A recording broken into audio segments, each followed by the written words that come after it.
Horror कहानियां थी। खून का बदला। अपनी जिंदगी भर की कमाई लगाकर सुमन और अखिल ने एक छोटा सा नया घर बनाया था, लेकिन उस घर में आने के बाद उसके साथ क्या हो सकता था, इस बात का अंदाजा उन दोनों को था ही नहीं। अभी इस घर में आए हुए उन्हें 2 दिन भी नहीं हुए थे। एक शाम जब अखिल घर में नहीं था तो किचन में खाना बनाते वक्त सुमन को ऐसा लगा जैसे किचन की दीवार के पीछे से किसी के बात करने की आवाज आ रही थी।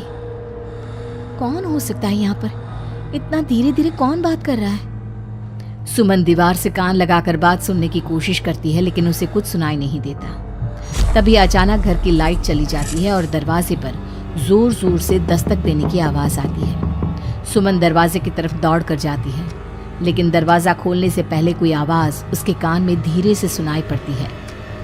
सुमन, मैं यहाँ हूँ, तुम्हारे घर में। सुमन जोर से चीखती है और दरवाजा नहीं खोलती। दरवाजे के बजने की आवाज धीरे धीरे तेज होने लगती है। सुमन लड़खड़ाते कदमों से आगे बढ़ती है और झटके के साथ दरवाजा खोलकर अपनी आंखें बंद कर लेती है।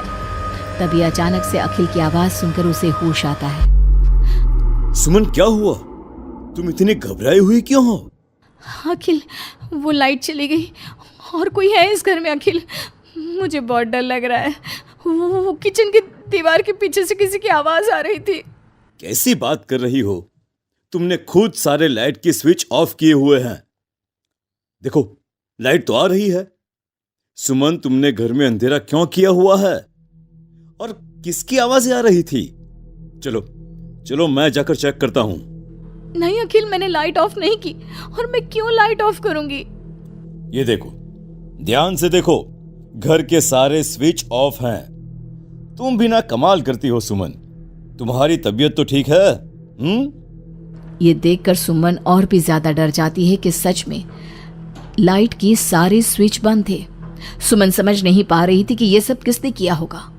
ठीक उसी वक्त अखिल किचन की तरफ जाता है और सुमन को ऐसा लगा जैसे पीछे से किसी ने उसके कंधे पर हाथ रखा। उसने जैसे ही पलट कर देखा, एक साया उसके घर के दरवाजे से बाहर निकलता हुआ नजर आया। अखिल, अखिल यहाँ आओ, देखो कोई तो है। अभी अभी मैंने उसे बाहर जाते हुए देखा है। सुमन, मुझे लगता है कि तुम्हारी तबीयत ठीक नहीं है। अरे, मैंने किचन में भी जाकर देखा। पास वाले घर में जो लोग हैं ना, उनसे बात करने की आवाज आ रही है। एक काम करो, तुम जाकर आराम करो, मैं खाना खुद परोस कर खा लूंगा। ओके? तुम बेडरूम में जाओ। जाओ। नहीं अखिल, मैं अकेले नहीं जाऊंगी और अब इस घर में मैं एक दिन भी नहीं रहना चाहती। थोड़ी देर के बाद सुमन और अखिल दोनों ही बेडरूम में जाकर सो जाते हैं।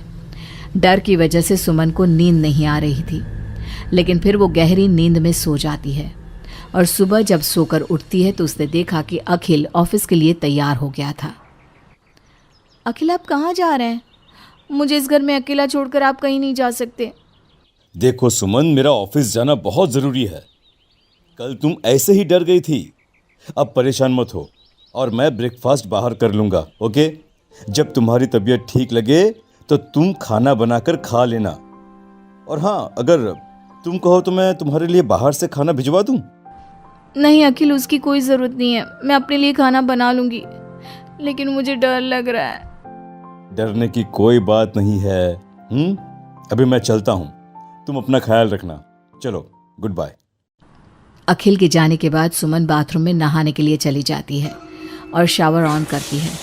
नहाते नहाते सुमन को एहसास होता है कि शावर से पानी की जगह खून गिर रहा था। उसने घबराकर सामने लगे मिरर में देखा और ये देखकर उसके पैरों तले जमीन खिसक गई कि वो पूरी तरह सर से पैर तक खून में भीग चुकी थी। सुमन भागकर बाहर आती है।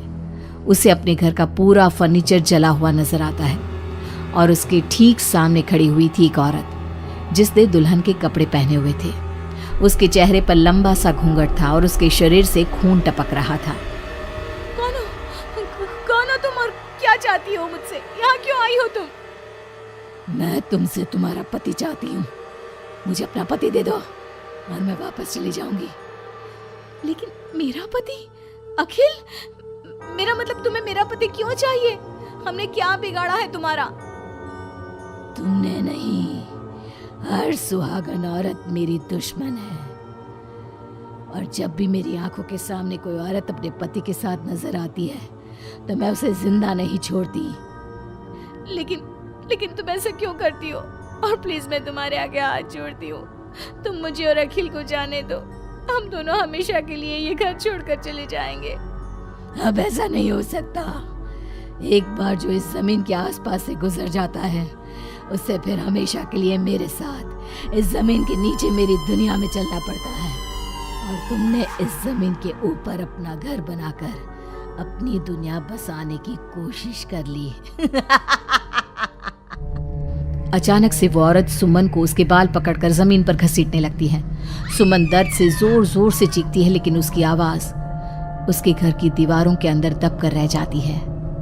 अब बाकी दूसरी औरतों की तरह मैं तुम्हें भी इस घर की दीवारों के नीचे दफन कर दूंगी और तुम्हारे पति को हमेशा के लिए अपना पति बना लूंगी।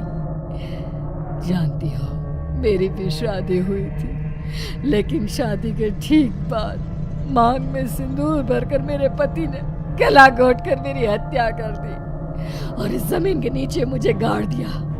बस तब से मेरी आत्मा यही भटक रही थी। मुझे भी सुहागन बनना है, मुझे भी पति चाहिए। छोड़ दो मुझे प्लीज, मुझे जाने दो। देखो तुम्हें पति चाहिए, तुम किसी और को अपना पति बना लो। मुझे और अखिल को जाने दो यहाँ से। लेकिन वो औरत सुमन को लेकर वहां से गायब हो जाती है। शाम को जब अखिल ऑफिस से लौट कर आता है, डोरबेल बजाता है, तभी मुस्कुराते हुए सुमन दरवाजा खोलती है। दरअसल सुमन के शरीर के अंदर अब उस औरत की आत्मा थी, लेकिन अखिल का चेहरा देखते ही सुमन के शरीर के अंदर एक हरकत होती है और वो अचानक से नाराज हो जाती है। क्या हुआ सुमन? आज तो ठीक हो ना? तुम्हारी तबीयत भी ठीक लग रही है आज तो। गुड। मुझे नहीं पता था कि तू आने वाला है यहाँ, वरना तो मैं तेरी मौत का सारा इंतजाम करके रखती। क्या हुआ? अब मेरी बात का जवाब नहीं दोगी क्या? नाराज हो मुझसे किसी बात पर? हाँ? ऐसी तो कोई बात नहीं है। जाओ, डाइनिंग टेबल पर तुम्हारा फेवरेट खाना लगा दिया है, जाकर खा लो।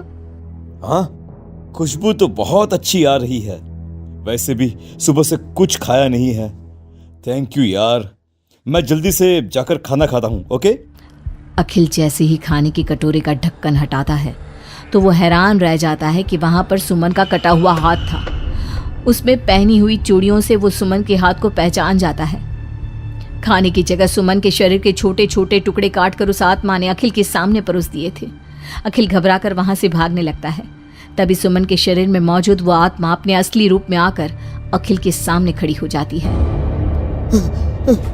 कौन हो तुम? और क्या किया तुमने मेरी पत्नी के साथ? इसका मतलब वो ठीक कहती थी कि इस घर में कुछ गलत है। कहाँ है मेरी सुमन? तुम्हारी सुमन के मैंने छोटे छोटे टुकड़े करके उसका खाना बना दिया और उसकी आत्मा को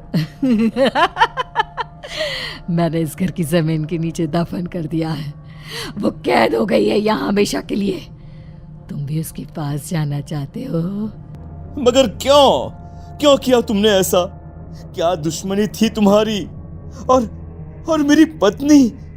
पहले तो मैंने तेरी पत्नी को सिर्फ इसलिए मारा क्योंकि मैं तुझे अपना पति बनाना चाहती थी।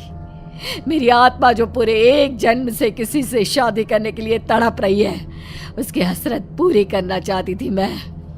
और इसलिए मैंने तेरी पत्नी का रूप लेकर तेरे साथ रहने के बारे में सोचा। लेकिन जानता है, अब मैं तुझे जिंदा नहीं छोड़ूंगी। लेकिन क्यों? देखो तुमने सुमन के साथ जो भी किया, मुझे जाने दो यहाँ से प्लीज। अखिल भागने लगता है, लेकिन घर का दरवाजा अब लॉक हो चुका था। अब तो भाग कर नहीं जा सकता। मेरे हाथ तेरे खून से रंगने के लिए बेचैन हो रहे हैं। मेरा गला सूख रहा है, अब उसकी प्यास तेरे खून से ही बुझेगी। अरे लेकिन क्यों? तुम्हारी आखिर मुझसे दुश्मनी क्या है? आत्मा अखिल की बात का कोई जवाब नहीं देती और अपने लंबे नाखून उसके गले में गड़ाकर उसके शरीर को खा जाती है और उसके बाद जोर से हंसते हुए कहती है, तेरा शरीर भले ही अखिल का शरीर है, लेकिन तेरे अंदर मेरे पिछले जन्म के उसी पति की आत्मा थी जिसने शादी से एक रात पहले गला दबाकर मेरी हत्या की।